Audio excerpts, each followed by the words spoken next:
Hello guys, welcome to this episode of WTF. Today we're talking about matte painting.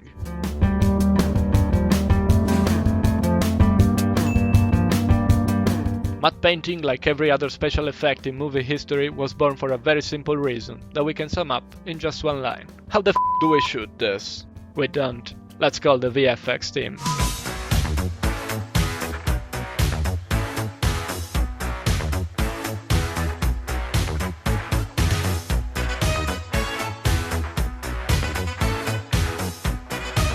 Matte painting is a technique that allows you to create environments or background elements that you can't film in the real world, either because they don't exist or because painting an iceberg is cheaper than moving your set to the North Pole. The year was 1905 and the man was Norman Donn. Mr. Donn, photographer and film director, took some photos and paintings and placed them on a large sheet of glass. He placed black tape over the parts of the camera where the painting would go and started to shoot a live action scene. Then he mixed it all up, and what resulted was a union between a simple painting and an actual live scenery. It was the first set extension ever made. Since then, this technique painted its way into movie history, evolving and adapting to the new technologies.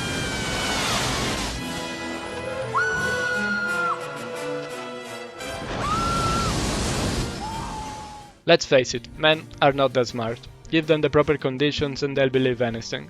Matte painting artists exploited this fact, creating quick, not so accurate backgrounds that turn out to be quite convincing thanks to the limitations of the camera and the human eye itself. That's a big deal, because working for films means working quickly.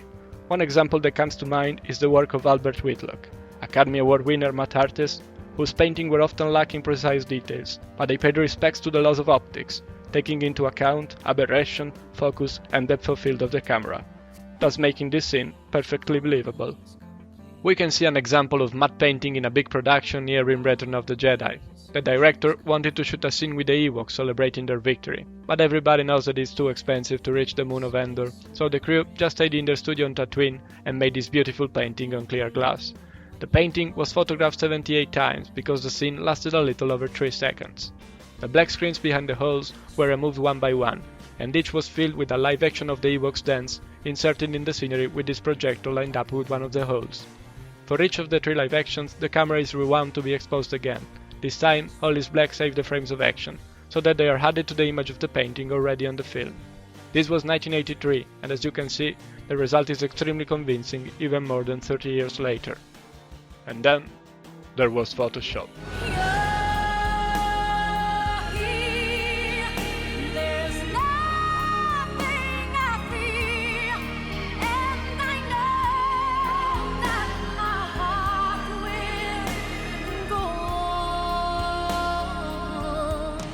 As visual effects moved into the digital age, the abilities of matte painting expanded. With 3D programs' help, the camera movement can be more free. A shot with the painting doesn't have to be strictly static anymore. You can animate the camera flying through the image in a 3D software to create an helicopter flyover shot, with less trouble and cost than a real one. Instead of glass, now the painting is made with an image editing software like Photoshop, introducing the biggest difference of the digital evolution: ControlZ.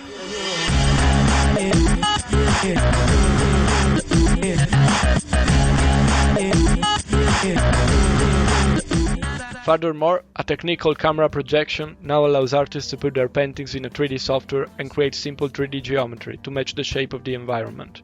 You can create as many paintings and 3D objects as you want and position them in any place, as you need to create the right parallax. So the digital age made possible an easier integration between matte painting and other compositing techniques. With our 3D guys wandering around and all the flags moving with the wind, King's Landing doesn't seem just a mere painting, but a live, breathing city, ready to be assaulted by Stannis Baratheon.